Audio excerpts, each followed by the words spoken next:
கடந்த வாரத்தின் அந்த தொடர்ச்சியை தான் நாம் இந்த வாரத்திலே பார்க்க போகிறோம். கடந்த வாரம் நாம் கிதியோனை குறித்து ஆண்டவராகிய கர்த்தர் கிதியோனை ஏன் அழைத்தார், அவனை ஆயத்தப்படுத்தின அந்த காரியத்தை குறித்து நாம் தியானித்தோம். கிதியோன் அவனுடைய நிலை எப்படியாப்பட்டதாக இருந்தது என்று நாம் கடந்த வாரத்திலே தியானித்தோம். ஆண்டவராகிய கர்த்தர் இஸ்ரவேல் ஜனங்கள் என்ன செய்தார்கள், பொல்லாப்பானதை ஆண்டவருடைய பார்வைக்கு செய்த பொழுது ஆண்டவர் 7 ஆண்டுகள் அவர்களை மீதியானரின் கரத்திலே ஒப்பு கொடுத்தார். இந்த மீதியானரின் கரத்தில் ஒப்பு கொடுத்த பொழுது இந்த மீதியானர்கள் என்ன செய்தார்கள், அவர்கள் பெருந்திரளாய், அதாவது வெட்டுக்கிளியை போல இவர்களுக்கு எதிராய் வந்து பாளையம் இறங்கி இவர்கள் விதைத்த விதைகள், இவர்கள் செய்த எல்லா விளைச்சல்கள் எல்லாவற்றையும் கெடுத்து ஆடு மாடுகள் கழுதைகள் எல்லாவற்றையும் அவர்கள் என்ன செய்தார்கள், அழித்துவிட்டு போகிறதை நாம் வேதத்திலே இருந்து பார்க்க முடிகிறது. இந்த சூழ்நிலையிலே இவர்கள் என்ன பண்ணார்கள், இந்த மீதியானருக்கு பயப்பட்டு அவர்கள் எங்கே போய் ஒளிந்து கொண்டு வாழ்ந்திருந்தார்கள், அவர்கள் கெபிகளிலும் அரணான ஸ்தலங்களிலும் மலைகளுக்கும் நடுவிலே போய் தங்களை பாதுகாத்து கொள்ளும்படியா ஜீவனுக்கு பயந்து ஓடி போய் அங்கே ஒளிந்து வாழ்ந்து கொண்டிருந்ததை நாம் பார்க்க முடியும்.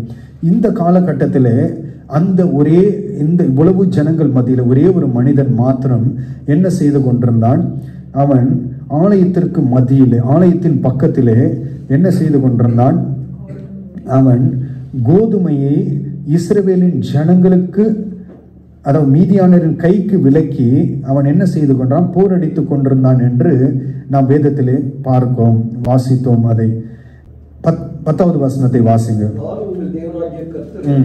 நீங்கள் குடியிருக்கும் அவர்கள் தேசத்தில் உள்ள எமோரியருடைய தேவர்களுக்கு பயப்படாதிருங்கள் என்றும் உங்களுக்கு சொன்னேன், நீங்களோ என் சொல்லை கேளாதே போனீர்கள் என்கிறார் என்று சொன்னார். இவர்களோ ஆண்டவருடைய சொல்லை கேளாமல் போனார்கள் என்று சொன்னேன். இவர்கள் எல்லாம் பயந்திருந்த வேளையிலே ஆண்டவராகிய கர்த்தர் ஒரு தீர்க்கதரிசியை அனுப்பி அவர்கள் செய்த தவறுகளை ஆண்டவர் என்ன செய்தார், அந்த தீர்க்கதரிசியின் மூலமாய் இஸ்ரவேல் ஜனங்களுக்கு வெளிப்படுத்தினதை நாம் பார்க்க முடிந்தது.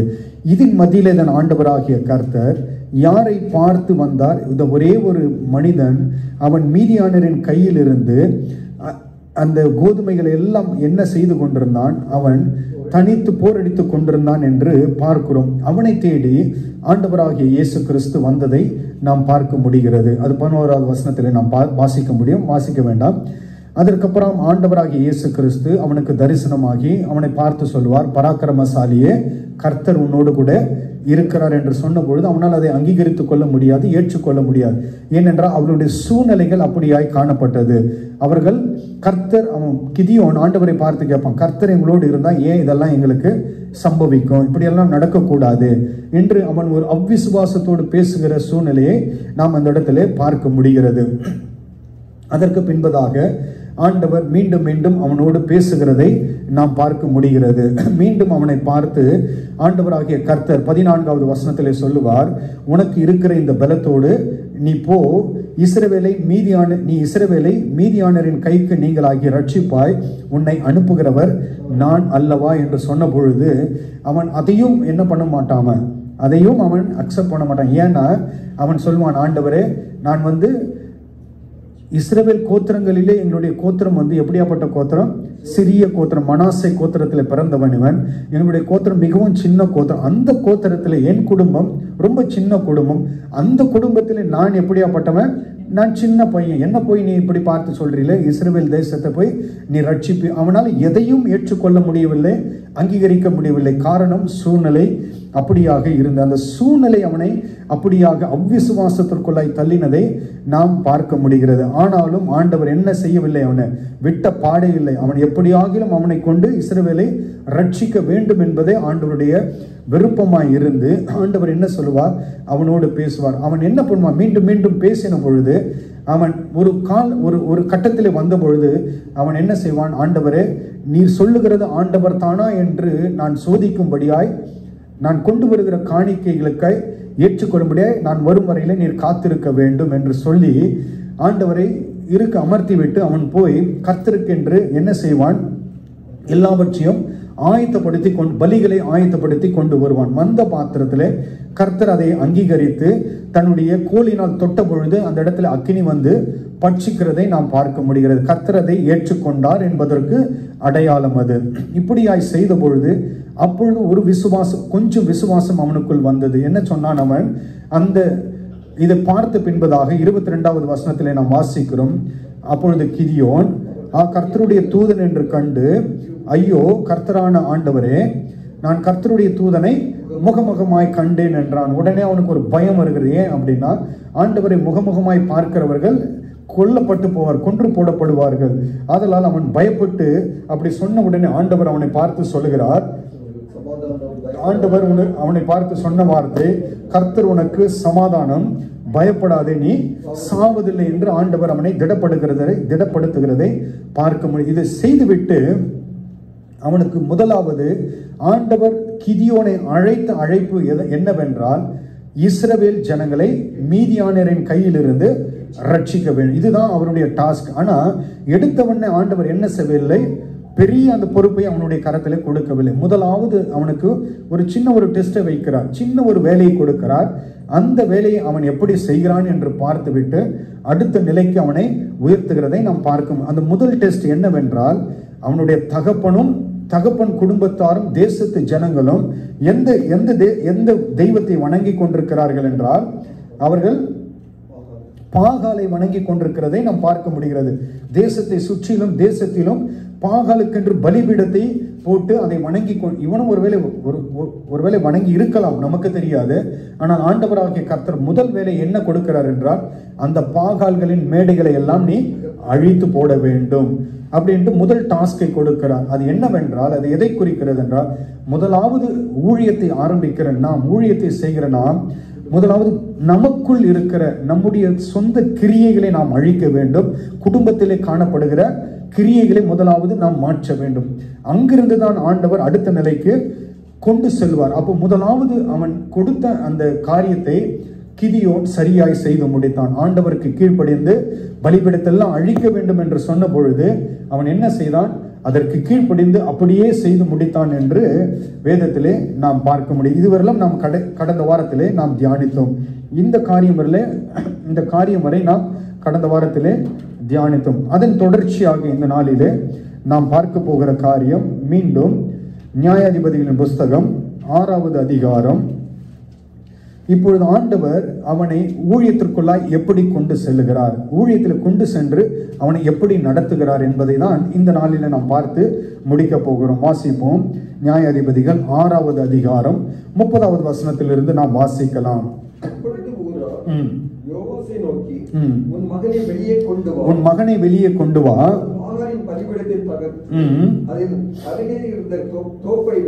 வெட்டி போட்டான், அவன் சாக வேண்டும் என்றார்கள். இப்பொழுது என்ன நடக்கிறது?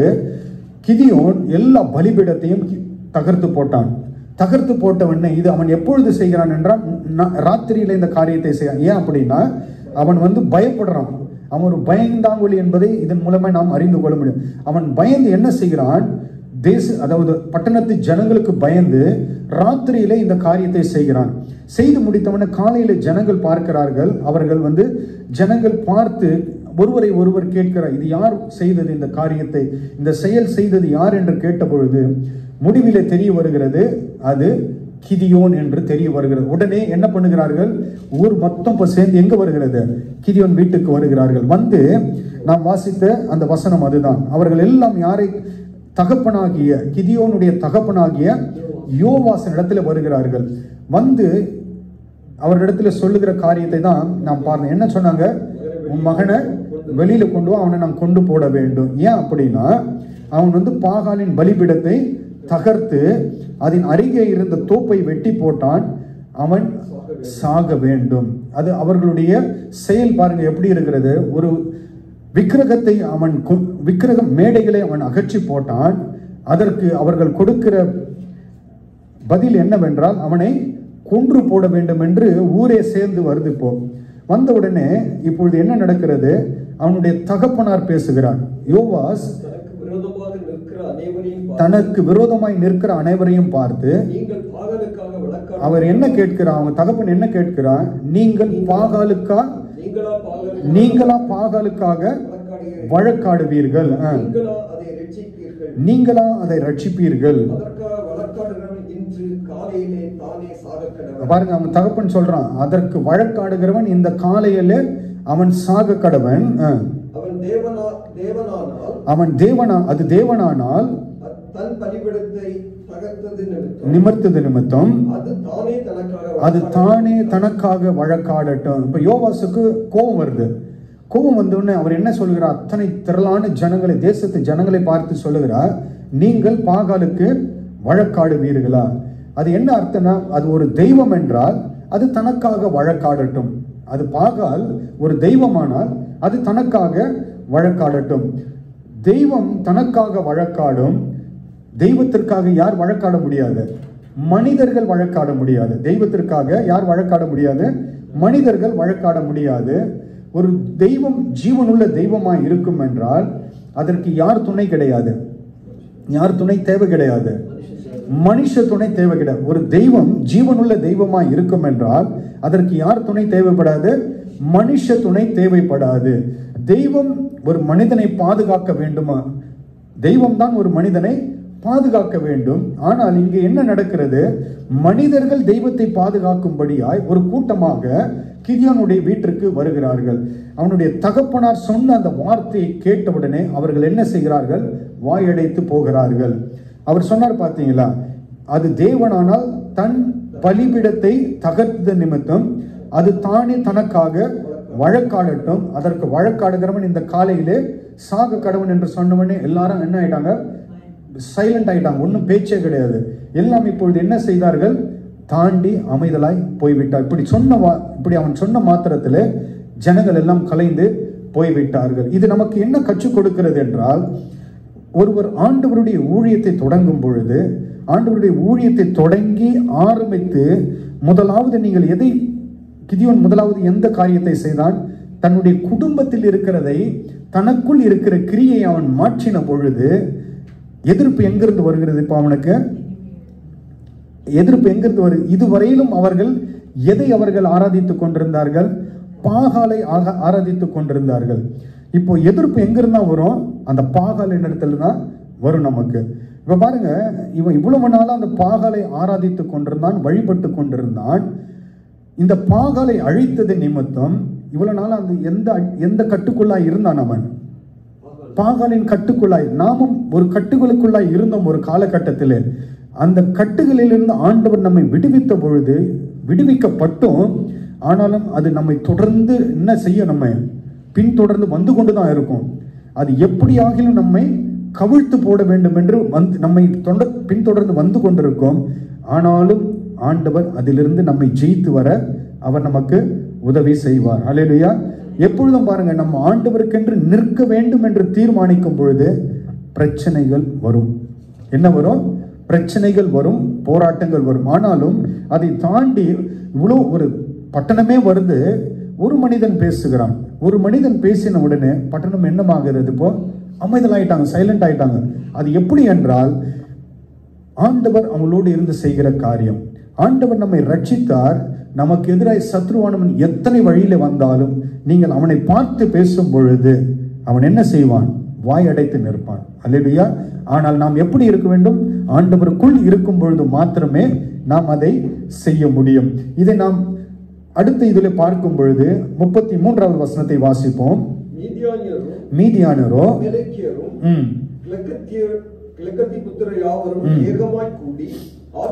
ஆற்றை கடந்து வந்து, இப்போ எல்லாம் முடிந்து விட்டது. இப்பொழுது ஆண்டவர் என்ன பண்ணுகிறார்? அவனை யுத்தத்திற்கு அனுப்ப ஆயத்தமாகிவிட்டார். யாரை? கிதியோனை யுத்தத்திற்கு அனுப்ப ஆயத்தமாக்கி விட்டார். இப்பொழுது பாருங்க, 33வது வசனத்தில் நாம் வாசித்தோம், மீதியானரும் அமலேக்கியரும் வெறும் ஒரு ஜனம் மாத்திரம் வரல, ஒரு பட்டணத்து ஜனம் மாத்திரம் வரல, அவர்களோடு கூட சேர்ந்து 2-3 பட்டணத்து ஜனங்கள் ஏகமாய் கூடி எங்கே வந்து இவர் இஸ்ரேல் பள்ளத்தாக்கிலே பாளையம் இறங்கினார்கள். இறங்கின பொழுது அடுத்த வசனம் சொல்லுகிறது, அப்பொழுது கர்த்தருடைய ஆவியானவர் கிதியோன் மேல் இறங்கினார். அல்லேலூயா.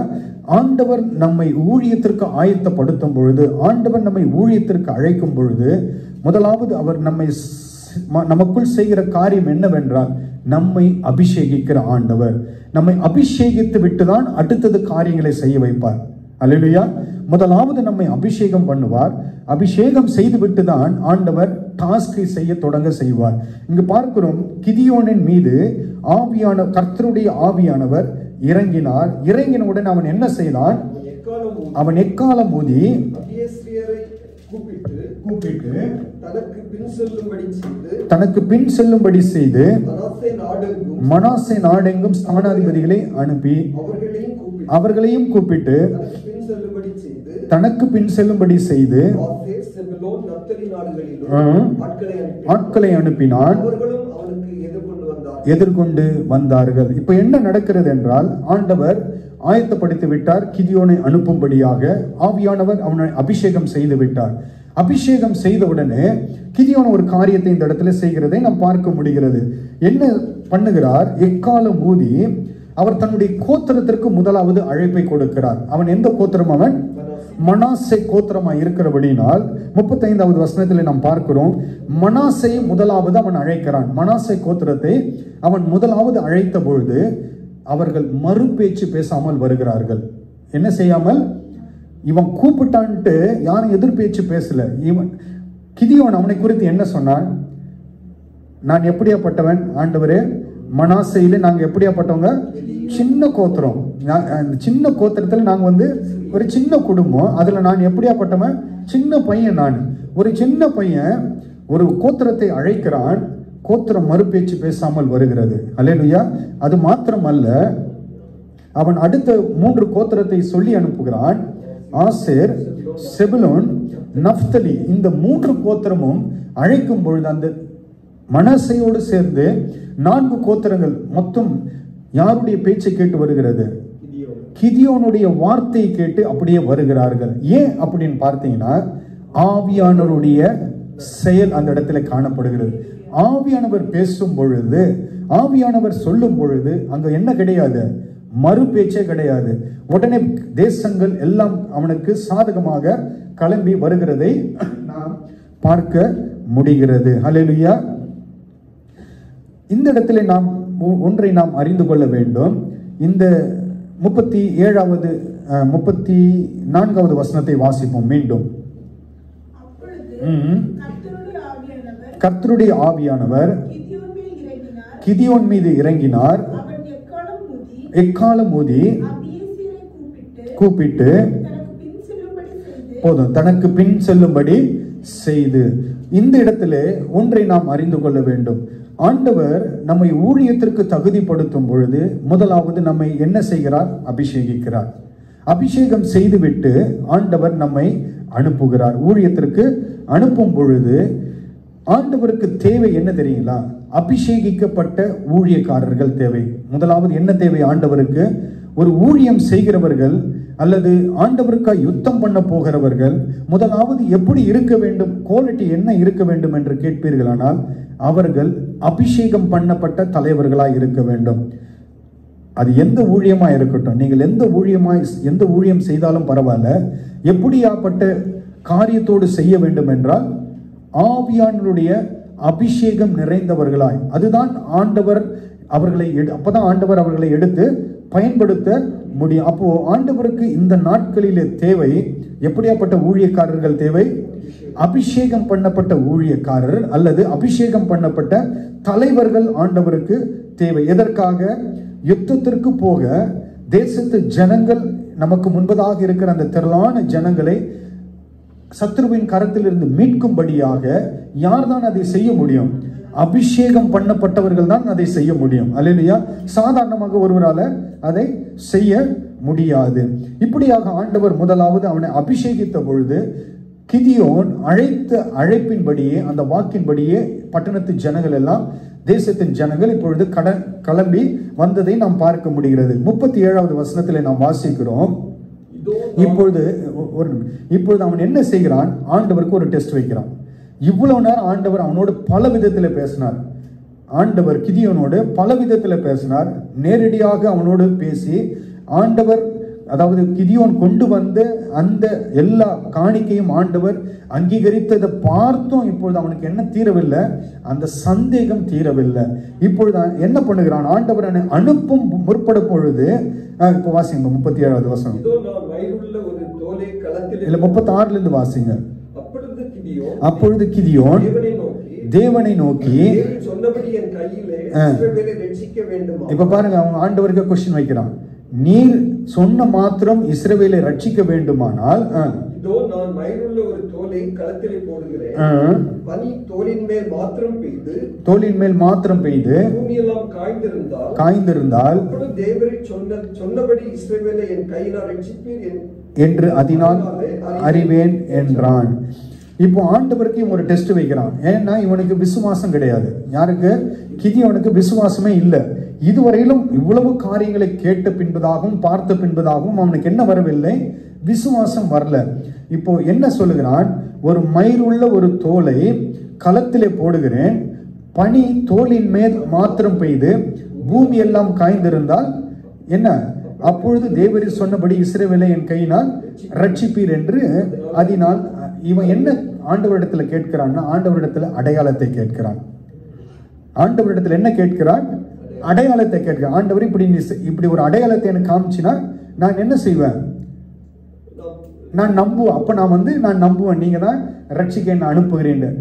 நமக்கு அடையாளம் முக்கியமா, ஆண்டவருடைய வார்த்தை முக்கியமா? வார்த்தை தான் முக்கியம்.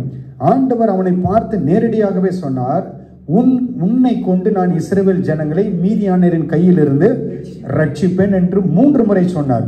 இதை கேட்ட இவன் என்ன செய்கிறான், அதை இன்னும் நம்பாதவனாய் ஆண்டவருக்கு டெஸ்ட் வச்சு ஆண்டவரிடத்துல என்ன எதிர்பார்க்கிறான், ஆண்டவரிடத்துல அடையாளத்தை எதிர்பார்த்து காத்து கொண்டு இருக்கிறான். ஒருபோதும் நாம் செய்யக்கூடாத காரியம் ஒன்று, ஆண்டவன் நம்மை அழைக்கும் போது இன்றும் கிறிஸ்துவ உலகத்தில் இதை நீங்கள் பார்க்க முடியும். என்ன அடையாளத்தை எதிர்பார்ப்பாங்க, ஆண்டவரே நீர் சொல்றது உண்மைதானா என்று பார்க்க வேண்டும்படி என்ன இது ஒரு அடையாளத்தை காமி, இது ஒண்ணு பண்ணுங்க. அதுவும் ஆண்டவரிடத்துல எப்பவுமே நாம் என்ன செய்யக்கூடாது, அடையாளத்தை ஆண்டவர் சொன்னால் அதற்கு கீழ்ப்படிந்து செய்துதான் ஆக வேண்டும்.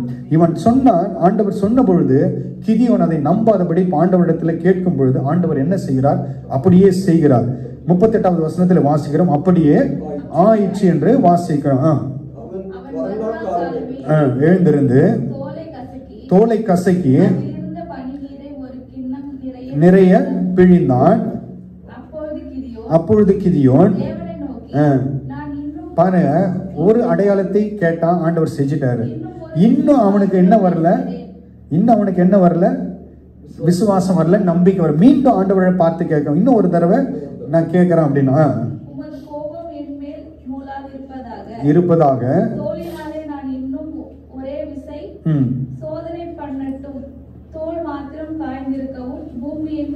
பனி பெய்ந்திருக்கும் கட்டளையிடும் என்றான். முதல்ல என்ன சொன்னா, 2வது தடவை அதுக்கு ஆப்போசிட்டா கேட்டான்.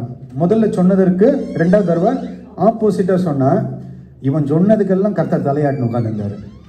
இவன் சொன்னதுக்கெல்லாம் ஆண்டவர் என்ன பண்ண உட்காந்துக்கிறாரு, தலையாட்டு உட்காந்துக்கிறார். சரிதான்ப்பா நீ சொல்றல நான் செய்யறேன். முதல்ல இதுன்னா அதுன்னா எல்லாத்தையும் கேட்டுக்கொண்டு எல்லாவற்றையும் சகித்து கொண்டு ஆண்டவர் செய்து. காரணம் என்ன தெரியுங்களா, காரணம் என்ன தெரியுங்களா, ஆண்டவர் பார்த்தது கிதியோனை அல்ல, ஆண்டவர் பார்த்தது இஸ்ரவேல் ஜனங்களை. அல்லேலூயா. இந்த ஜனங்கள் அடிமைத்தனத்தில் அடிமைப்பட்டிருக்கிறார்கள். இந்த ஜனங்களை எப்படியாகிலும் ரட்சிக்க வேண்டும் என்ற ஆத்தும பாரம் நிறைந்த ஆண்டவர் ஒரு கிதியோன் எக்கேடு கட்டினா போட்டான். ஆண்டவருக்கு அவன் என்னன்னா ஆகி போட்டான். ஆனா ஆண்டவர் தீர்மானித்து விட்டார், இவனை கொண்டுதான் ரட்சிக்க வேண்டும். அவன் கேட்கறதுக்கெல்லாம் ஆண்டவர் ஆங்காட்டின்னு உட்கார்ந்திருந்தார். அதாவது ஆண்டவரிடத்தில் சொல்லுகிறதெல்லாம் ஆண்டவர் ஓகே என்று செய்து கொண்டு அப்படியே நடத்தி முடித்தார். சரிங்களா? இப்பொழுது எல்லாம் நிறைவேற்றி விட்டு இப்பொழுது அவனை ஆயத்தப்படுத்தி விட்டார். 7வது வசனத்திற்கு வரும்போது 2வது வசனத்தை வாசிப்போம். அப்பொழுது கர்த்தர் கிதியோனை நோக்கி, மீதியானியரை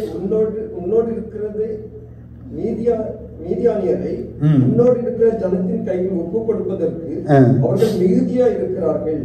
என் கை என்னை ரட்சித்தது என்று இஸ்ரவேல் எனக்கு விரோதமாக வீடு பேசுகிறதற்கு இடமாகும். இப்பொழுது என்ன ஆயிடுச்சு, ஒரு ஃபைனல் ஸ்டேஜுக்கு வந்துட்டாங்க. அவன் கூப்பிட்டு அனுப்பின அந்த 4 கோத்திர ஜனங்களும் இப்ப எல்லாம் வந்துட்டாங்க, எங்க சேர்ந்து யுத்தத்திற்கு போக வந்து விட்டார்கள். இவன் ஆண்டவரிடத்துல வந்து டெஸ்ட் வச்சான்.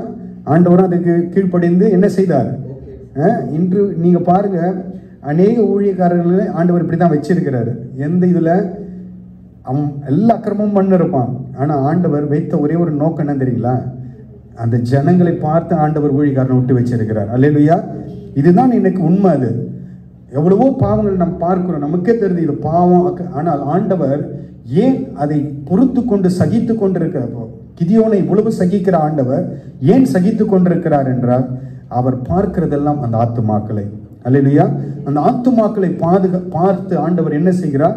இவர்களை விட்டு விட்டு அப்படியே நடத்துகிறதை நாம் பார்க்க முடிகிறது. இப்போ இந்த இடத்துல என்ன நடக்கிறது? மொத்த கோத்திரமும் வந்து சேர்ந்து, அந்த 4 கோத்திரங்களும் வந்து சேர்ந்து விட்டது. எத்தனை பேருன்னு கேட்டீங்கன்னா 32,000 பேர். எத்தனை பேர் வந்திருக்கிறாங்க? இப்போ 32,000 பேர் ஒன்றாக வந்து சேர்ந்து, இப்போ ஆண்டவர் அவர்களை பார்த்து சொன்னார். என்ன சொன்னார்? என் கை என்னை ரட்சித்தது என்று இஸ்ரவேல் எனக்கு விரோதமாய் வீம்பு பேசுவதற்கு இடமாகும். ஆண்டவர் பார்த்தாரு, இவங்களை எப்படி அனுப்பிச்சோம்னா நாளைக்கு வந்து என்ன சொன்னாங்க? நாங்க தான் எங்க திறமையில நாங்க ஜெயிச்சிட்டோம், எங்களுடைய பலத்தில நாங்கள் ஜெயிச்சிட்டோம். ஆண்டவருக்கு நல்லா தெரியும் யாரை பத்தி? இந்த ஜனங்களை பத்தி, இந்த இஸ்ரவேல் ஜனங்களை பத்தி நன்கு அறிந்தவராய் பார்த்தார். இவங்களை இப்படியே விட்டோம்னா என்ன பண்ணுவானுங்க? போயிட்டு என்ன பண்ண, இவ்வளவும் அவிசுவாசம் உள்ள இந்த கிதியோன் போயிட்டு நாளைக்கு வந்து நான் ஆண்டவரை என்னுடைய பலத்துல தான் நான் ஜெயிச்சிட்டேன்னு சொல்லக்கூடாது என்பதற்காக ஆண்டவர் ஒரு வேலையை பண்றாருங்க. என்ன பண்ணுகிறாருன்னா 3வது வசனத்தை வாசிப்போம். பயமும் திகிலும் உள்ள எவனோ அவன் திரும்பி கிளையாத் மலையிலிருந்து விரைவாய் ஓடி போக கடவன் என்று என்றார். போய் திரும்பி போய் விட்டார்கள். 10,000 பேர் மீதியாய் இருந்தார்கள். அப்ப வந்தது மொத்தம் எத்தனை பேரு? 32,000 பேர் வந்தாங்க. சரிங்களா? வந்த உடனே இப்ப ஆண்டவர் ஃபர்ஸ்ட் என்ன சொல்லிட்டாரு? ஒரு ஃபில்ட்ரேஷன் பண்றாருங்க. என்ன சொன்னாரு? எவனும் பயப்படுறானோ, எவன் திகிலா இருக்கிறானோ அவனை ஓடிடணும். அவெல்லாம் இங்க நிக்கவே இருக்கக்கூடாது. ஓடி போனோம்னா எத்தனை பேர் ஓடிட்டாங்க? 22 ஓடிச்சு. 32,000த்துல 22 ஓடி போச்சு. எத்தனை பர்சன்டேஜ் பாத்தீங்கன்னா 75% ஓடி போச்சு. எவ்வளவு கூப்பிட்டாங்கன்னு வந்தது? அதெல்லாம் எப்படி? உணர்ச்சி வசப்பட்டு வந்த கூட்டம். அதெல்லாம் அதாவது கூப்பிடுறாங்களே, நீங்க பாருங்க, சபைக்கு கூப்பிடும் போது வருவாங்க, சபைக்கு வாங்கன்னா வருவாங்க. இதெல்லாம் எப்படி வர்ற கூட்டம்னு கேட்டீங்கன்னா உணர்ச்சி வசப்பட்டு வர்ற கூட்டம். வரும், ஒரு சூழ்நிலை வரும், ஆண்டவர் ஃபில்ட்ரேஷன் ஆரம்பிப்பார், ஓடிடும். அது நிற்காது ரொம்ப நாள். ஏன் அப்படின்னு பார்த்தீங்கன்னா உணர்ச்சி வசப்பட்டு வருகிற கூட்டம் என்றுமே நிலை நிற்காது. அல்லேலூயா. இன்னொன்று, எதிர்பார்ப்போடு வருகிற இவங்கெல்லாம் எதிர்பார்ப்போடு வந்த கூட்டம். அந்த 22 ஓடினது பார்த்தியா? வந்தால் எதனா கிடைக்கும், போய் ஜெயிச்சுட்டு வந்தோம்னா எதனா கொள்ளாட்சின்னு வரலாம். அதான் அவங்களுடைய நோக்கமே. போய் ஜெயிச்சு விட்டு வரும்பொழுது யூஸ்வலாக நீங்கள் பாருங்கள், இஸ்ரவேல் இந்த ஜனங்கள் போய் யுத்தத்தை ஜெயித்து விட்டு வரும்பொழுது எதிராளியின் இடத்திலிருந்து என்ன பண்ணுவாங்க? கொள்ளையடித்து கொண்டு வருவோம். இதுதான் அவங்களுடைய ஹேபிட்டே. இது இப்போ இந்த நோக்கத்தில் தான் வர்றது. இவங்க ஏதாவது கிடைக்கும் என்று ஆலயத்திற்கு வருவாங்க. ஆண்டவர் ஒரு ஃபில்ட்ரேஷன் செய்யும்போது என்ன நடக்கும்? பெரிய கூட்டம் போயிடும். சின்ன கூட்டம் இல்லை, பெரிய கூட்டம். இங்கே வந்து எத்தனை பேர் போயிட்டாங்க? இப்போ 22,000 பேர் போயிட்டாங்க. 22,000 பேர் போன உடனே யாருக்கு ஒரு பயம் வந்துடுச்சு? கிதியோனுக்கு ஒரு கலக்கம் வந்துடுச்சு. இப்போ ஆண்டவர் என்ன சொன்னாரு? நீ கூப்பிட்டவங்கலாம் வருவாங்க, வந்து அவங்கள கொண்டு போய் இந்த தேசத்தை ரட்சிவான். இப்போ ஆண்டவர் பார்த்தாரு, இவனை இப்படி அமிச்சோம்னா இவன் என்ன செய்வான்? அவன் பேரை கொண்டு வந்துருவான்ட்டு என்ன பண்ணாரு? ஒரு ஃபில்ட்ரேஷன் ப்ராசஸை பண்ணாரு. பண்ண மாத்திரத்தில் 22 போன உடனே அவனுக்கு மிகுந்த கலக்கம் உண்டாயிருக்கும். ஆனால் எழுதலைங்க, நிச்சயமாய் கலக்கம் உண்டாயிருக்கும். ஏன்னா 75% என்ன ஆகி போயிட்டாங்க? போய் திரும்ப போய்விட்டார்கள். அப்போ பாருங்க, 4வது வசனத்தை வாசிப்போம். கர்த்தர் கிதியோனை நோக்கி, இப்ப ஆண்டவர் என்ன சொல்றாரு? இருக்கிறது எவ்வளவுதான்ப்பா? வெறும் 10,000 பேர் தான். 22 போயிடுச்சு, வெறும் 10 தான் மீதி. ஆண்டவர் இப்ப சொல்ற, இதுவும் அதிகம் தான் என்னுடைய பார்வையில, இந்த கூட்டமும் அதிகம் தான். தண்ணீர் அண்டைக்கு இறங்கி போக பண்ணு, அங்கே அவர்களை பரீட்சித்து காட்டுவேன், உன்னோடு கூட வரலாம் என்று யாரை குறிக்கிறேனோ அவன் உன்னோடு வர கடவன்.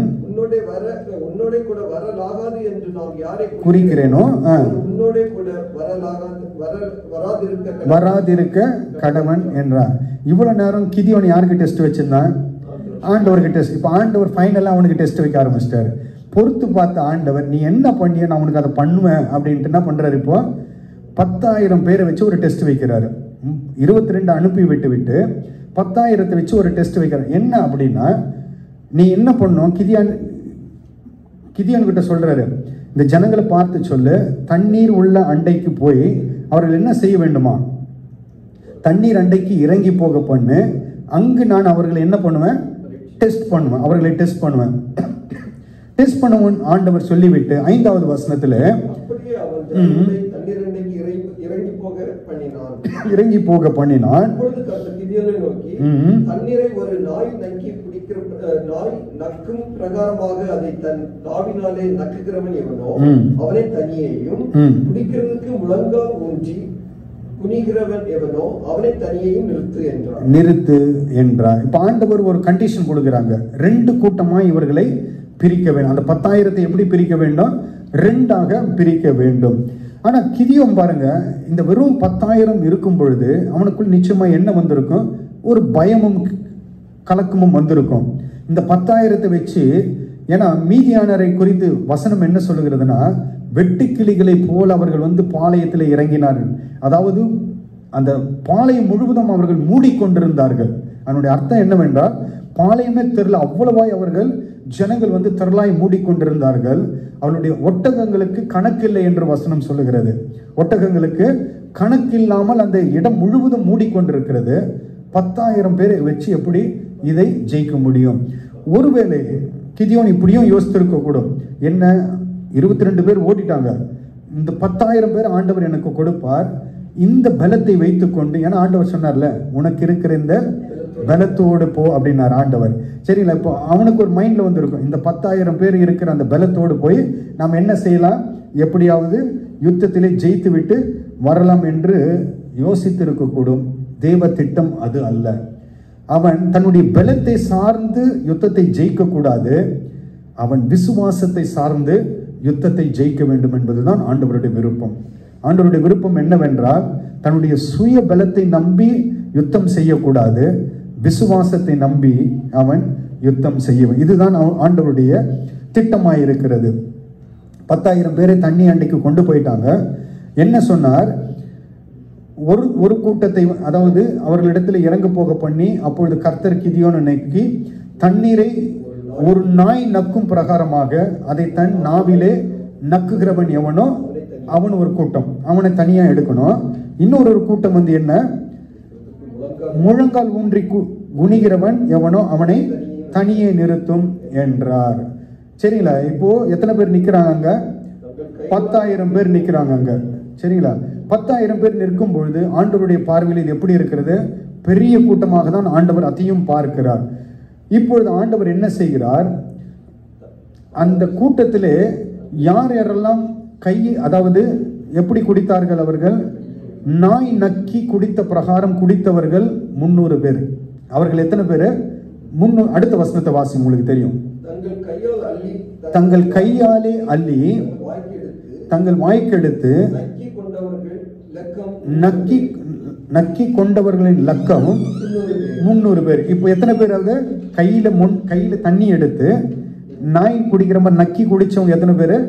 300 பேரு. முழங்கால் படியிட்டார்கள், குனிந்தார்கள். அது எத்தனை பேர்? அது 9,700 பேர். 10,000ல 300 போச்சுன்னா 9,700 பேர். இப்போ கிதியோன் என்ன தெரியுமா யோசிச்சிருப்பாரு? 2ஆ பிரிச்சாச்சு. ஒன்று 300 இந்த பக்கம் நிக்குது, 9,700 இந்த பக்கம் நிக்குது. இப்போ அவன் மைண்ட்ல என்ன வந்திருக்கும்? ஆண்டவர் எனக்கு இதுதான் கொடுக்க போறாரு, எதை? 9,700 கொடுத்து இந்த பலத்தோடு போ அப்படின்னு சொல்லுவாருன்னு யோசிச்சிருப்போம். ஆண்டவர் என்ன சொல்றாருங்க? அப்பொழுது கர்த்தர் கிதியோனை நோக்கி, அவனுக்கு நிச்சயமா ஷாக் ஆயிருக்கும். அதை கேட்ட உடனே அவனுக்கு என்ன ஆயிருக்கும்? நக்கி குடித்த அந்த 300 பேராலே நான் உங்களை ரட்சித்து கையில் ஒப்பு கொடுப்பேன். மீதியானரை உன் கையிலே ஒப்பு கொடுப்பேன். போதும். இப்ப பாருங்க, மொத்தம் முதல்ல எத்தனை பேர் வந்தாங்க? 32,000 பேர் வந்தாங்க. சரிங்களா? ஆண்டவர் ஃபர்ஸ்ட் ஒரு ஃபில்ட்ரேஷன் பண்ணாரு. 22 போயிடுச்சு. 32, 22. சரிங்களா? அடுத்தது இப்ப மீதி இருக்கிறது 10. அப்போ அங்க ஒரு ஃபில்ட்ரேஷன் நடக்குது. செகண்ட் ஃபில்ட்ரேஷன் ஆண்டவர் பண்ணாரு. இப்பொழுது தேர்னது 9,700, 300. மொத்தம் 5 விதமான கேட்டகரி பீப்புள், 5 விதமான கேட்டகரி ஜனங்கள். மொத்தமா வந்தது ஒரு கூட்டம், 32,000 வந்தது ஒரு கூட்டம்.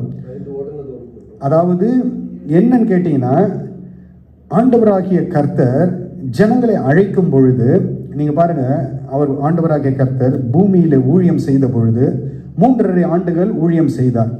சரிங்களா? 3.5 ஆண்டுகள் ஊழியம் செய்த பொழுது திரளான ஜனங்கள் அவரை பின்தொடர்ந்தார்கள் சொல்லுவாங்க. வசனம் அப்படிதான் சொல்லுவோம். எத்தனை பேரு?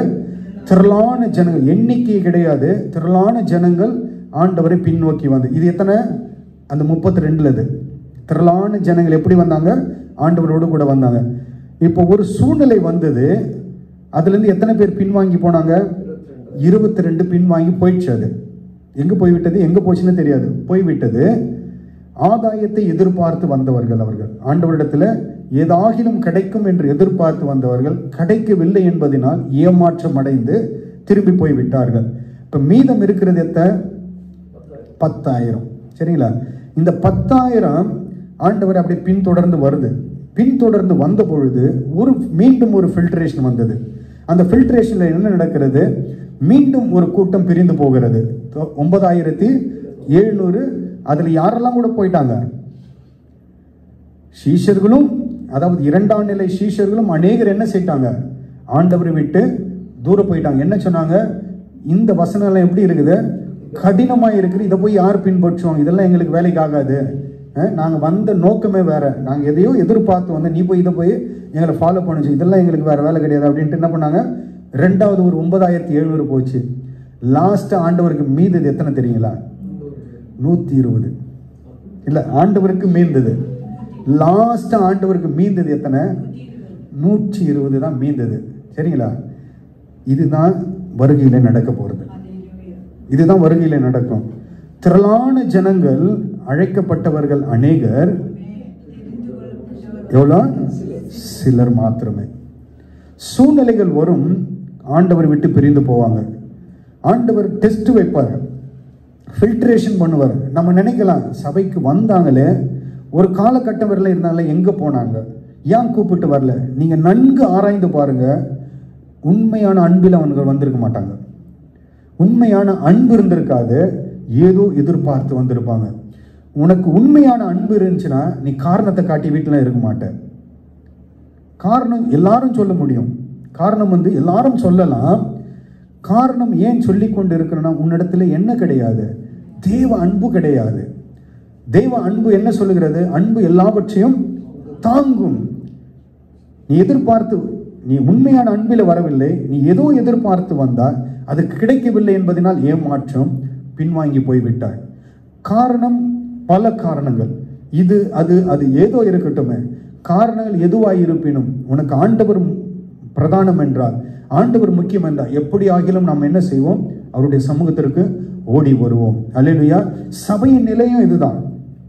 ஜனங்கள் வருவார்கள், ஆண்டவரை நாம் பண்றது கிடையாது, ஆண்டவரை ஃபில்ட்ரேஷன் பண்ணுவார்.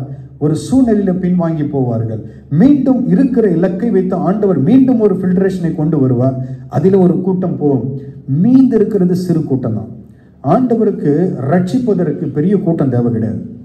தேசத்தை ரட்சிப்பதற்கு ஆண்டவருக்கு எவ்வளவு பெரிய கூட்டம் தேவையில்லை, பெரிய கூட்டம் தேவையில்லை, ஆண்டவருக்கு சிறு கூட்டம் போதும்.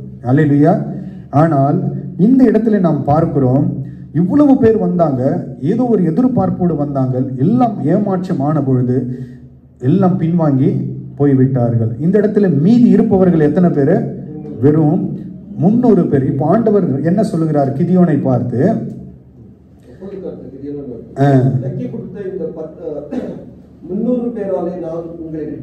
ரட்சித்து மீதியானரை உன் கையில் ஒப்பு கொடுப்பேன். மற்ற ஜனங்கள் எல்லாரும் தங்கள் தங்கள் இடத்துக்கு போக கடவர்கள் என்றார். என்றார். இப்ப சொல்லிவிட்டு ஆண்டவர் என்ன பண்ணுகிறார்? அவனை ஆயத்தம் பண்ணி எங்கே அனுப்புகிறார்? 9வது வசனத்தை வாசிப்போம். அன்று ராத்திரி கர்த்தர் அவனை நோக்கி, எழுந்து அந்த சேனையினரிடத்திற்கு போ, அதை உன் கையில் ஒப்புக் கொடுத்தேன். இப்ப ஆண்டவர் என்ன சொன்னாரு? 300 பேரை கையில கொடுத்துட்டாரு. இந்த 300 பேரை நீ கூட்டின்னு போய் என்ன பண்ணு? இஸ்ரவேலரை மீதியானரின் கையிலிருந்து ரட்சித்து கொண்டு வா அப்படின்னு சொல்லி அனுப்புகிறார். அன்று ராத்திரி ஆண்டவர் அவனோடு பேசுகிறார். பேசும் பொழுது, நீ எழுந்து அந்த சேனையின் இடத்திற்கு போ, அதை உன் கையிலே ஒப்பு கொடுத்தேன். எவ்வளவு ஆண்டவர் தெளிவா சொல்லிட்டாருங்க. தெளிவா சொல்லிட்டாரு. நீ போ, உன் கையில நான் அவர்களை ஏற்கனவே கொடுத்துட்டேன். இப்ப இது ஒரு ஒரு ஆண்டவர் சொல்லுகிற ஒரு காரியம். இதற்கு அடுத்த வசனம் உடனே ஆண்டவர் வேற ஒரு காரியத்தை சொல்லுகிறார். ஏன்னா இவனை பத்தி நல்லா தெரியும். இவன் யாரு? பயந்தாங்கோலி நல்லா தெரியும் ஆண்டவருக்கு. இவனை எத்தனை முறை சொன்னாலும் இவன் மீண்டும் மீண்டும் பயப்படுவான்னு தெரியும். உடனே ஆண்டவர் என்ன சொல்லுகிறார்? அடுத்த வசனம், நீ போக பயப்பட்டாயானால் முதல் நீயும் பூராவும் போ. இப்ப ரெண்டாவது ஒரு ஆண்டவர் வேற ஒரு ஆப்ஷன் கொடுக்கிறாரு. இவன் என்ன பண்ணான்? டப்புன்னு ரெண்டாவது ஆப்ஷனை பிடிச்சிக்கிறான். எது? நீ போ, அதாவது 300 பேரோட போன்னு சொன்ன அதை நம்பலாம. அவன் பயந்து என்ன பண்ணா? ஆண்டவர் கொடுத்த ரெண்டாவது ஆப்ஷனை கெட்டியமா போச்சுன்னு அதை செய்ய ஆரம்பிச்சான். என்ன செய்கிறான்? இப்போ போக பயப்பட்டாயானால் முதலில் நீயும் உன் வேலைக்காரனாகிய பூராவும் சேனையிடத்திற்கு போனவொன்னு அதை பிடித்து கொண்டு அவனை அது அப்படியே செய்வான். என்ன செய்வான்? 11வது வசனத்தை வாசிங்க. என்ன பேசுகிறார்கள் என்று கேள். பின்பு சேனையிடத்திற்கு போக உன் கைகள் திடப்படும் என்றார். கைகள் திடப்படும் என்றார். அப்படியே அவனும் இப்ப பாருங்க, அவன் என்ன செஞ்சான்? ரெண்டாவது ஆப்ஷனை பிடிச்சிக்கணும். பயந்தவங்க என்ன பண்ணப்போ ஆண்டவர் சொன்ன அந்த ரெண்டாவது பிடிச்சின்னு அவனும் வேலைக்காரனும் போயிட்டு முன்னணியிலே போனார்கள்.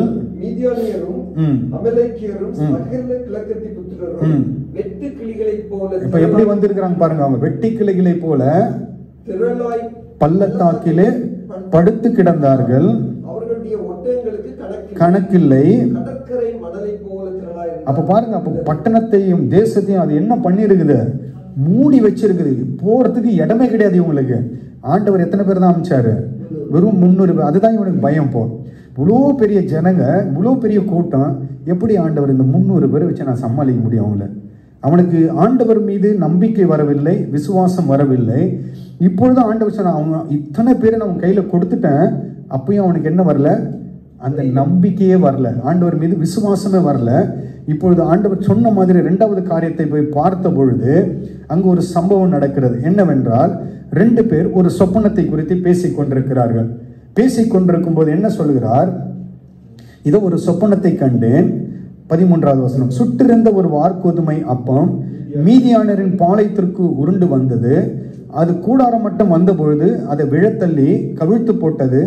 கூடாரம் விழுந்து கிடந்தது என்றான். அப்பொழுது மற்றவன், இது யோவாசின் குமாரனாகிய கிதியோன் என்னும் இஸ்ரவேலுடைய பட்டமே அல்லாமல் இந்த சேனை அனைத்தையும் அவன் கையிலே ஒப்பு கொடுத்தார் என்றான். இது யார் கேட்கறது? இப்போ கிதியோன் கேட்கிறான். போயிட்டு அவங்க 2 பேரும் பேசிக்கிறாங்க. 2 மனிதர்கள் பேசிக் கொள்கிறார்கள். ஆண்டவர் அந்த மனிதர்கள் மூலமாய் தான் என்ன செய்ய போகிறேன் என்பதை யாருக்கு வெளிப்படுத்துகிறார்? கிதியோனுக்கு வெளிப்படு. இது முதல்ல ஆண்டவர் கிதியோனுக்கு டைரக்டாவே சொன்னாரு. அவன் நம்பல. இப்ப என்ன பண்ண? ஆண்டவர் இவனை விட்டோம்னா ஒன்னும் ஆகாதுன்ட்டு என்ன பண்ணாரு? இவனை எப்படியாவது இவனை வச்சுதான் ரட்சிக்கணும், வேற வழி கிடையாது. ஆனாலும் என்ன பண்ணுகிறார்? அவனுக்கு சாதகமாக வழியை திருப்பி கொண்டு போகிறார். அனுப்பி போகிறார். கொண்டு போகும்போது 2 பேர் பேசி கொண்டிருக்கிறார்கள். கேட்கிறான். அப்போ கொஞ்சம் அவனுக்கு நம்பிக்கை வருது. எங்க? உடனே கொஞ்சம் அவன் ஃபுல்லா கூட விசுவாசிக்கலாம், கொஞ்சம் நான் விசுவாசிக்கிறான். இவன் பாருங்க, கர்த்தர் நேரடியாய் பேசுகிறான், அதை நம்பவில்லை. 3வது ஆளு பேசுறாங்க, அதை நம்ப. இவனுடைய குவாலிட்டி பாருங்க. ஆனாலும் இந்த குவாலிட்டி உள்ள மனுஷனை தான் யார் எடுத்தது? ஆண்டவர். நம்மளாம் அப்படிதான். நம்ம குவாலிட்டி ஆண்டவர்கிட்ட போய் கேட்டு பாருங்க, ஆண்டவரே இவங்களுடைய குவாலிட்டிலாம் என்னன்ட்டு. நம்மளாம் ஆல்மோஸ்ட் கிதியோன மாதிரி தான். இப்படிதான் எல்லா காரியத்திற்கும் கீழ்ப்படியாமல் பயந்து இருந்து ஒதி எல்லாம். ஆனாலும் ஆண்டவர் என்ன செய்து விட்டார்? தாயின் கருவிலே முன் குறித்து விட்டார். தாயின் கருவில முன்குறித்த ஆண்டவர் திட்டத்தை மாற்றுவது கிடையாது. ஆண்டவர் என்ன செய்வது? சித்தத்தை மாற்றுவது கிடையாது. எப்படியாகிலும் இவர்களை கொண்டுதான் ஒரு கூட்ட ஜனத்தை ஆண்டவருடைய ராஜ்யத்திற்கு கொண்டு வர வேண்டும் என்பது ஆண்டவருடைய திட்டம். இப்பொழுது 2 பேர் பேசுகிறதை இவன் என்ன பண்ணுகிறான்? அதை நம்பிவிட்டு வாசிப்போம் 16வது வசனம். அந்த 300 பேரை 3 படையாக வகுத்து அவர்கள் ஒவ்வொருவன் கையிலும் ஒரு எக்காலத்தையும் வெறும் பானையையும் அந்த பானைக்குள் வைக்கும் தீவட்டியையும் கொடுத்து அவர்களை நோக்கி, நான் செய்வதை பார்த்து அப்படியே நீங்களும் செய்யுங்கள். இதோ நான் பாளையத்தின் முன்னணியில் வந்திருக்கும் போது நான் எப்படி செய்கிறேனோ அப்படியே நீங்களும் செய்ய வேண்டும். இப்போ கொஞ்சம் ஒரு விசுவாசம் வருது அவனுக்கு.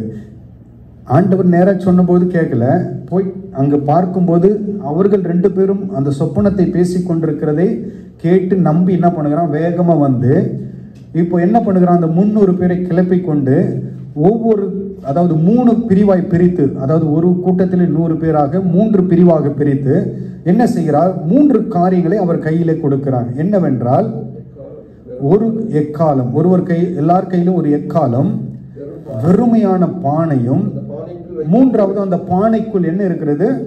தீவட்டி. இந்த 3ஐயும் கொடுத்து நான் என்ன பண்ணுகிறேனோ அதை பார்த்துட்டு நீங்க என்ன பண்ணணும்? அப்படியே செய்ய வேண்டும். சரிங்களா? என்ன நான் செய்ய வேண்டுமோ, நான் பண்ணுகிறேனோ அதை நீங்கள் அப்படியே செய்ய வேண்டும். இந்த 3 காரியங்கள் எதற்கு அடையாளமாக சொல்லப்பட்டிருக்கிறது என்றால், இந்த வாசித்தம் பார்த்தீங்களா 16வது வசனத்துல, எக்காலம். எக்காலம் என்பது எதற்கு அடையாளம் என்றால் துதிக்கு அடையாளம். இல்லதை இன்னொரு பக்கம் சொல்லணும்னா வெற்றியின் அடையாளம்னு சொல்லலாம், வெற்றி தொனியின் அடையாளம்னு சொல்லலாம். ஆனால் இந்த இடத்துல நாம் எப்படி எடுத்துக்கொள்ளலாம் என்றால், அதை எதற்கு அடையாளம் என்றால் துதிக்கு அடையாளம். எக்காலம் என்பது எதற்கு அடையாளம்? துதிக்கு அடையாளம். வெறும் பானை, அதாவது வெறுமையான ஒரு பானை, அதாவது மண் பாண்டம் எதற்கு அடையாளம் என்றால் நமக்கு அடையாளம். மண் பாண்டம் எதற்கு அடையாளம் என்றால் நமக்கு தான் அடையாளம். அதாவது வெறுமையான மண் பாண்டம் என்பது எதை குறிக்கிறது என்றால் நம்முடைய சுயம், நம்மிடத்தில் காணப்படுகிற எல்லா காரியங்களையும் எடுத்து போட்ட வெறுமையான மண் பாண்டம். அதாவது நம்முடைய சுயம், நமக்குள் காணப்படுகிற எல்லா அந்த கிரியைகள் சொல்றோம் பார்த்தீங்களா, மாம்சீக கிரியைகள் எல்லாம் எடுத்து போடப்பட்ட வெறுமையான மண் பாண்டம். 3வது என்ன?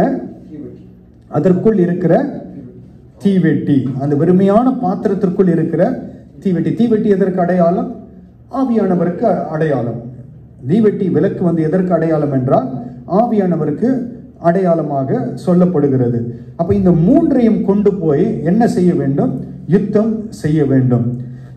ஆண்டவர் நம்மை கொண்டு பயன்படுத்தும் பொழுது இங்க பாருங்க, அவர்கள் என்ன கொண்டு போகவில்லை?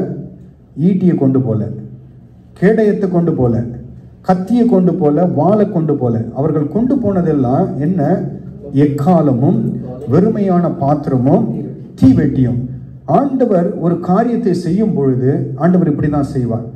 நாம் யுத்தத்துக்கு போகும் பொழுது, அதாவது இந்த இடத்துல பார்க்கும் பொழுது இவர்கள் யுத்தத்திற்கு போகிறார். நமக்கு ஆவிக்குரிய பிரகாரமாய் நமக்கு எப்படி சொல்லப்படுகிறது? அந்த யுத்தம் நமக்கு எப்படி சொல்லப்படுகிறது என்றால், நாம் யுத்த களத்தில் இருக்கிறோம். அப்போ நாம் எங்க இருக்கிறோம்? யுத்த களத்தில் இருக்கிறோம். என்ன யுத்த களத்தில் இருக்கிறோம்? நமக்கு என்ன யுத்தம்? நாம் என்ன யுத்தம் செய்கிறோம்? எதிராளி கையில இருந்து இப்போ மீதியானர் கையில யார் பிடிக்கப்பட்டிருக்கிறார்கள்? இஸ்ரவேல் ஜனங்கள். அதே போல தேசத்து ஜனங்கள் எல்லாம் யார் கரத்தில் பிடிக்கப்பட்டிருக்கிறார்கள்? சாத்தான் கரத்திலே அவன் ஜனங்கள் எல்லாம் பிடிக்கப்பட்டிருக்கிறார். இவர்களை மீட்டு கொண்டு வரும்படியாக நாம் எங்கு ஆண்டவர் நம்மை வைத்திருக்கிறார்? யுத்த களத்திலே நம்மை வைத்திருக்கிறார். அன்று இஸ்ரவேல் ஜனங்கள் மீதியான் கரத்திலிருந்து இஸ்ரவேல் ஜனங்களை மீட்கும்படியாக கிதியோனை அழைத்த ஆண்டவர் என்ன கொண்டு போக சொல்லவில்லை? பட்டயத்தையும் கேடகத்தையும் ஈட்டியும் கொண்டு போக சொல்லவில்லை. சொன்னது என்னவென்றால் துதியையும் வெறுமையான பாத்திரத்தையும், அதாவது நம்மை வெறுமையாக்கி கொண்டு நாம் துதித்தலோடு ஆவியானவருடைய அபிஷேகத்தோடு நாம் என்ன செய்ய வேண்டும்? போய் ஜனங்களை சத்ருவின் பிடியிலிருந்து மீட்டு கொண்டு வர வேண்டும். இதுதான் நமக்கு ஆவிக்குரிய விதமாய் நமக்கு சொல்லப்பட்டது. ஆனால் அவர்களுக்கு சொல்லப்பட்டது என்னவென்றால் எக்காலம், வெறுமையான பாத்திரம், தீவெட்டி என்று அதை நீங்க ஆவிக்குரிய விதத்தில் பார்க்க வேண்டுமா? இப்படிதான் பார்க்க வேண்டும். இப்படியாக கர்த்தர் நம்மை அனுப்பும் போது இப்படிதான். ஏன் அப்படின்னா, நம்ம கத்தியும் இதெல்லாம் எடுத்து கொண்டு போகும் பொழுது நாம் எந்த பலத்திலே ஜெயிப்போம் என்று சொல்லுவோம் நாளைக்கு. அந்த பலத்திலே நாங்கள் ஜெயித்தோம். எதுல? நாங்கள் ஈட்டியையும் கத்தியும் கேடகத்தையும் கொண்டு ஜெயித்தோம் என்று சொல்லிவிடக்கூடாது என்பதற்காக ஆண்டவர் அவரை சார்ந்த விசுவாசத்திலே நாம் நிற்க வேண்டும் என்பதற்காக இந்த காரியத்தை ஆண்டவர் சொல்லுகிறதை பார்க்க முடிகிறது. தொடர்ந்து வாசிப்போம் அதை. 18வது வசனம். நானும் என்னோடு கூட எக்காலம் ஊதும் பொழுது ஊதி என்பீர்களாக என்று சொன்னான். நடுஜாமத்தின் துவக்கத்தில் ஜாமக்காரரை மாற்றி வைத்த பின்பு கிதியோனும் அவரோடு இருந்த 100 பேரும் அந்த ஜாமத்தின் துவக்கத்திலே பாளையத்தின் முன்னணியில் வந்து எக்காலங்களை ஊதி தங்கள் கையில் இருந்த பானைகளை உடைத்தார்கள். 3 படைகளின் மனுஷரும் எக்காலங்களை ஊதி உடைத்து தீவட்டிகளை தங்கள் இடது கையிலும் ஊதும் எக்காலத்தை தங்கள் வலது கையிலும் பிடித்துக்கொண்டு கர்த்தருடைய பட்டயம் கிதியோனுடைய பட்டயம் என்று சத்தமிட்டு பாளையத்தை சுற்றிலும் அவரவர் தங்கள் நிலையிலே நின்றார்கள். பாளையத்தில் இருந்தவர்கள் எல்லோரும் சிதறி கூக்குரலிட்டு ஓடி போனார்கள். அவர்கள் வந்தது எப்படியாக? வெட்டுக்கிளியை போல அவர்கள் முழுவதும் மூடியிருந்தார்கள். வந்த ஒட்டகங்கள் கணக்கில்லாதவைகள், அது எண்ணற்றவைகள். அப்படின்னா பார்க்க போகிறதற்கு கூட இடம் கிடையாது. அவ்வளவு ஜனங்களை ஆண்டவர் என்ன செய்கிறார்? வெறும் 300 பேரை கொண்டு ஆண்டவர் என்ன செய்தார்? அவர்களை ஓட விடுகிறார். எப்படி சிதற விடுகிறார்? 300 பேர். அவர்கள் கரத்தில் என்ன கிடையாது. வந்தவர்கள் நிச்சயமாய் எதை கொண்டு வந்திருப்பார்கள்? பட்டயத்தையும் கேடகத்தையும் கொண்டு வந்திருப்பார்கள். ஆனால் இவர்கள் எப்படி போனார்கள்? பெட்டகத்தோடும் கேடகத்தோடும் போகவில்லை, வில்லோடு போகவில்லை, காலத்தோடும் வெறும் பானையோடும் தீவெட்டியோடும் போய் என்ன செய்தார்கள்? அவர்களை மேற்கொண்டார்கள். ஆண்டவர் ஏன் அப்படி செய்தார்னா, இல்லைன்னா கிதியோன் என்ன தெரியுமா சொல்லிட்டு இருப்பாங்க? என்னுடைய பலத்தில் நான் செஞ்சேன். ஆண்டவருக்கு எப்பவுமே ஆண்டவருடைய இது, என் மகிமையை நான் வேறொருக்கு விட்டுக்கொடேன். ஆண்டவருக்கு போக வேண்டிய மகிமை அவருக்கு தான் போகணும். அல்லேலூயா. ஆனால் இன்று பாருங்க, நீங்க கர்த்தர் தான் அற்புதத்தை செய்வார். ஒரு ஊழியக்காரனை கொண்டு கர்த்தர் அற்புதத்தை செய்வார். ஊழியக்காரனை கொண்டு ஒருவருக்கு விடுதலை உண்டாகும். ஆனால் பெயர் யாருக்கு போகும் தெரியுங்களா? நீங்க அடுத்த முறை அவர் வரும்போது போஸ்ட் அடிச்சிருப்பாங்க. என்ன போஸ்ட் அடிச்சிருப்பாங்க? ஏற்கனவே நடந்தது வச்சு. ஆனா அங்க ஆண்டவர் பேரே இருக்காது. அங்க யார் பேர் இருக்காது? ஆண்டவர் பேர் இருக்காது. அவரை தான் பிரதானப்படுத்தி அவரை மேன்மைப்படுத்தி, இதுதான் இன்று உலகத்திலே நாம் பார்க்கிற காரியங்கள். அல்லேலூயா. கிதியோனை கொண்டு ஆண்டவர் தான் செய்ய நினைத்தது ஆண்டவர் என்ன செய்தார்? செய்து முடித்தார். ஆனால் எளிமையான விதத்திலே செய்து முடித்தார். ஒரே ஒரு காரியத்தை நான் உங்களுக்கு சொல்லி முடிக்க போகிறேன். அதாவது ஆண்டவர் ஒரு ஃபில்டரேஷனை பண்ணார். பார்த்தீங்களா? அந்த 10,000 300 பிரிச்சார். பார்த்தீங்களா? ஏன் ஆண்டவர் அப்படி செய்தார்? செய்ய காரணம் என்ன? அதை மாத்திரம் நான் உங்களுக்கு சொல்லிவிட்டு நான் முடிக்க விரும்புகிறேன். அந்த பக்கத்திற்கு திருப்புவோம். மீண்டும் 7:5 அப்படியே அவன் ஜனங்களை தண்ணீரண்டைக்கு இறங்கி போக பண்ணினார். கிதியோனை நோக்கி, தண்ணீரை ஒரு நாய் நக்கும் பிரகாரமாக அதை தன் நாவினால் நக்குகிறவன் எவனோ அவனை தனியேயும் முழங்கால் ஊன்றி குனிகிறவன் எவனோ அவனை தனியே நிறுத்து என்றார். சரிங்களா? நாம் பார்த்தோம். முதலாவது மொத்தம் எத்தனை பேர் வந்தாங்க? டோட்டலா 32,000 பேர் வந்தாங்க. அதுல 22,000 பேர் போயிட்டாங்க. இப்போ 10,000 பேர். சரிங்களா? ஆண்டவர் என்ன செய்கிறார்? அவர்களை எங்கே கொண்டு போக சொல்கிறார்? தண்ணீர் அண்டைக்கு கொண்டு போக சொல்கிறார். இவங்களுக்கு தெரியாது என்ன நடக்க போகுதுன்ட்டு. டெஸ்ட் வைக்க போறாங்கன்ட்டு அவங்களுக்கு தெரியாது. யாருக்கு? அந்த 10,000 பேருக்கு தெரியாது. ஆண்டவர் கிதியோன் கிட்ட சொன்னார், அவங்கள கொண்டு தண்ணீர் அண்டைக்கு போ, நான் சொல்ற மாதிரி யாரெல்லாம் செய்யறாங்களோ 2 பிரி அப்படின்னு சொல்லி விட்டார். 10,000 பேருக்கு என்ன நடக்க போகுதுன்னு தெரியாது. ஆனால் அவருடைய நிலையை நீங்கள் பார்க்கும் பொழுது அவர்கள் எப்படியா இருந்தார்கள் என்றால், தண்ணீர் தாகம் நிறைந்தவர்களாக இருந்தார்கள். அவர்கள் யுத்தத்திற்கு வந்தவர்கள் அதாவது நேரமாய் அவர்கள் எப்படி நிற்கிறார்கள்? இப்பொழுது தண்ணீர் இல்லாமல் அணிவகுத்து நின்று கொண்டிருக்கிறார்கள். அவர்களுக்கு ரொம்ப என்ன தேவைப்படுது? இப்போ தண்ணீர் தாகம் இருக்கிறது, தண்ணீர் குடித்தே ஆக வேண்டும். இப்போ ஆண்டவர் அந்த இடத்துல நமக்கு எப்படி சாதகமோ அப்படிதான் டெஸ்ட்டை வைப்பார் ஆண்டவர். அவர்களை எந்த இடத்திற்கு கொண்டு போகிறார்? தண்ணீர் உள்ள ஒரு இடத்திற்கு கொண்டு போய் நிறுத்துகிறார். நிறுத்தி என்ன சொல்லுகிறார்? இப்பொழுது 2 விதமாய் பிரிக்க சொல்றார். யார் கையிலே மொண்டு தண்ணியை மொண்டு நாய் குடிக்கிற மாதிரி நக்கி குடிக்கிறார்களோ அவர்கள் ஒரு பக்கம். அது எத்தனை பேர்? அது 300 பேர். இன்னொரு கூட்டம் வந்து என்ன பண்ணிச்சு? முழங்கால் படியிட்டு குனிந்து குடித்த கூட்டம். ஏன் ஆண்டவர் இவர்களை செலக்ட் பண்ணார், அவங்கள செலக்ட் பண்ணலன்னு கேட்டீங்கன்னா, யுத்தத்திற்கு நாம் போகிறோம். யுத்தத்திற்கு வந்தார்கள் இவர்கள். யுத்தத்திற்கு வந்தவர்கள் எப்பவுமே எப்படியா இருக்கணும்? அவங்க அலர்ட்டா இருக்கணும். நான் யுத்தத்திற்கு வருகிறேன் என்று சொல்லிவிட்டு நான் ஆயத்தமா இல்லை என்றால் நான் கைவிடப்பட்டு போவேன். யுத்த களத்தில் நாம் இருக்கிறோம், ஆண்டவருக்காய் ஓடிக்கொண்டிருக்கிறோம். இதில் நாம் சரியா இல்லை என்றால், அதாவது சரியா இல்லை என்று சொல்வதை காட்டில் ஆயத்தமா இல்லை என்றால், அலர்ட்டா இல்லைன்னா என்ன நடக்குன்னா கைவிடப்பட்டு போய்விடுவோம்.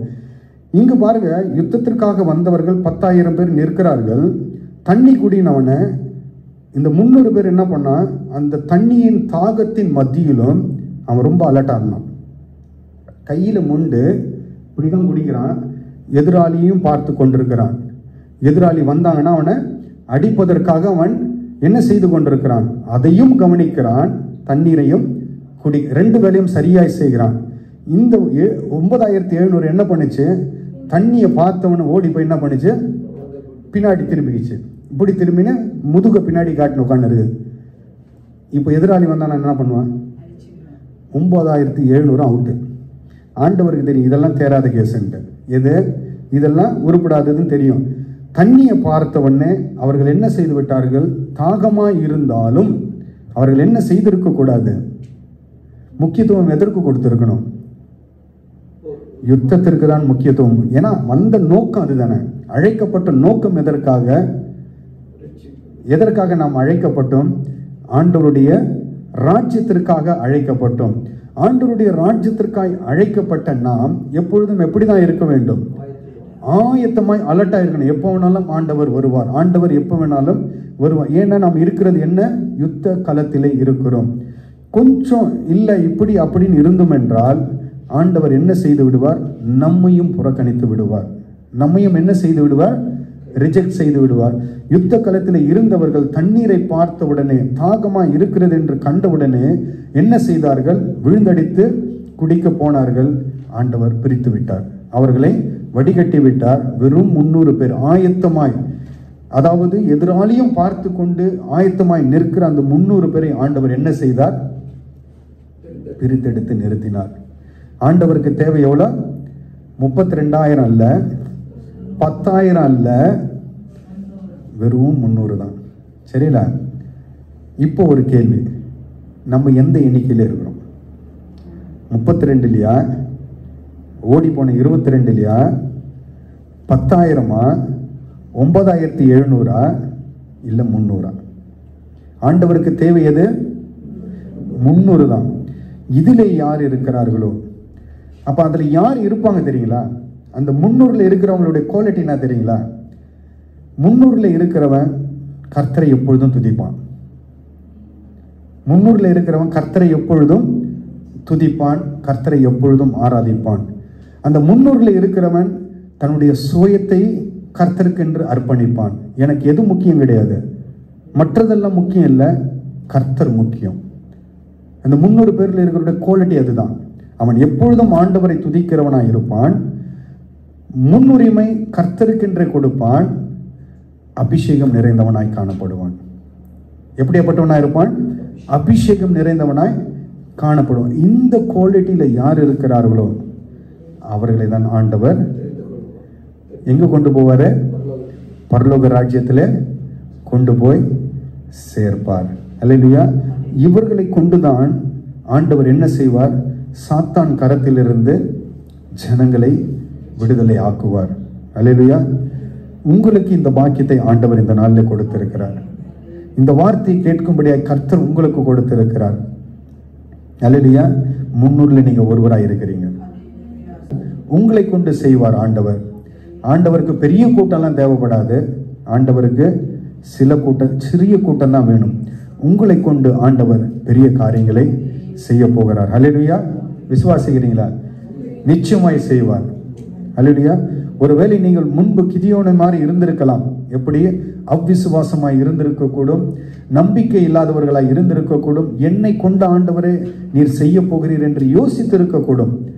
ஆண்டவர் உங்களை கொண்டுதான் செய்வேன் என்று சொல்லுகிறார். அல்லேலூயா. வேற அல்ல, உங்களை கொண்டுதான் ஆண்டவர் செய்ய தீர்மானித்திருக்கிறார். நீங்கள் எங்கு போனாலும் ஆண்டவர் நீங்கள் என்ன சொல்லுகிறீரோ அதற்கு ஆண்டவர் கீழ்ப்படிவார். அல்லேலூயா. கிதியோன் சொன்ன என்னென்னலாம் சொன்னானோ ஆண்டவர் அதற்கு கீழ்ப்படிந்து ஆண்டவர் என்ன செய்தார்? அவனுக்கு சாதகமாகவே எல்லாவற்றையும் மாற்றி கொடுத்ததை நாம் வேதத்திலே பார்க்க முடிந்தது. அல்லேலூயா. உங்களையும் ஆண்டவர் எப்படி தெரியுங்களா பார்க்கிறாரு? கிதியோனை போல பார்க்கிறார். ஒருவேளை நீங்கள் உங்கள் குடும்பத்திலே சிறியவர்களாய் இருக்கலாம், உங்கள் சமுதாயத்திலே நீங்கள் சிறியவர்களாய் இருக்கலாம், ஒருவேளை நீங்கள் புறக்கணிக்கப்பட்டவர்களாய் இருக்கலாம், எளியவர்களாய் எதுவாய் இருந்தாலும் பரவாயில்ல. ஆண்டவருடைய பார்வையிலே நீங்கள் பெரியவர்கள். உலக பார்வையிலே நீங்கள் சிறியவர்கள். ஆனால் ஆண்டவருடைய பார்வையிலே நீங்கள் எப்படியாப்பட்டவர்கள்? பெரியவர்கள். அல்லேலூயா. உங்களை அபிஷேகித்து ஆண்டவர் நடத்துவாராக. இந்த வார்த்தையின்படியே கர்த்தர் உங்களை ஆசீர்வதிப்பார்.